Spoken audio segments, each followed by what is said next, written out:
Good morning, student. Today we are going to take up the new chapter of history, that is chapter 13, Colonialism and Urban Changes. We have already discussed about the chapter 12 about the British education system, and we have seen lots of reforms done by the Indian educated people, those who have got education in the English period, isn't it? And that chapter has to come in as a project method that we will do it. Sometimes what reformers were done for our country and what reforms has been done by the British rulers for the Indians, isn't it? So in this chapter, the colonialism and the urban changes, will discuss about the changes which was brought in our country by the colonial people. Let's talk about the excavations of Indus Valley civilization, which proved that ancient India had well-planned towns and cities. During the medieval period also, the regional kingdom and the invaders contributed to the development of already existing towns and cities. Though in some areas new towns and cities also developed, the Mughal architectural splendor showcased and beautiful buildings as well as in new towns. And already I was asking you some of the architectural work done by in ancient time and also in medieval time. And I have seen so many students, they have already answered me the architectural part of ancient and also the medieval time. Now, what about the colonial and the modern period? What changes they have brought? Colonies, first they have established their colonies. Who? The European countries like Dutch, French, East India Company, Portuguese, many of them.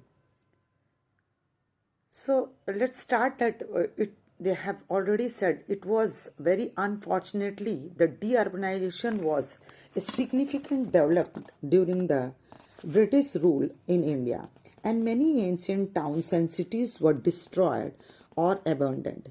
The main focus of urban development came to be centered on the three port towns, Bombay, Calcutta, and Madras.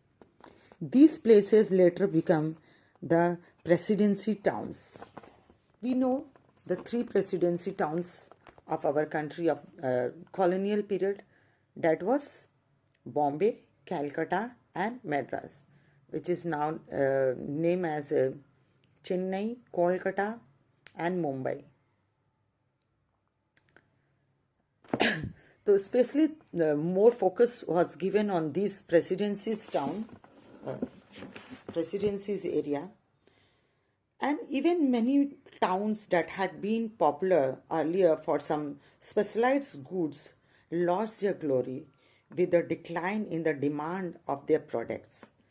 But anyhow, you can see the old trading centers and ports were replaced by the new trade centers. Deurbanization during the 19th century destroyed the important cities of Surat, Machilipatnam, and Srirangapatnam.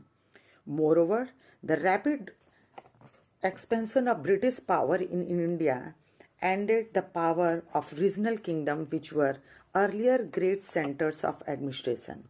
The small kingdoms has been destroyed by this colonial people, and once again they have lost their glory, and many people migrated to the big cities like Bombay, Calcutta, and Madras. We have already discussed, student, that these big cities, why they raise their population, because even in today's date also we have seen that people always want to migrate to those places where they get job opportunities and many other facilities.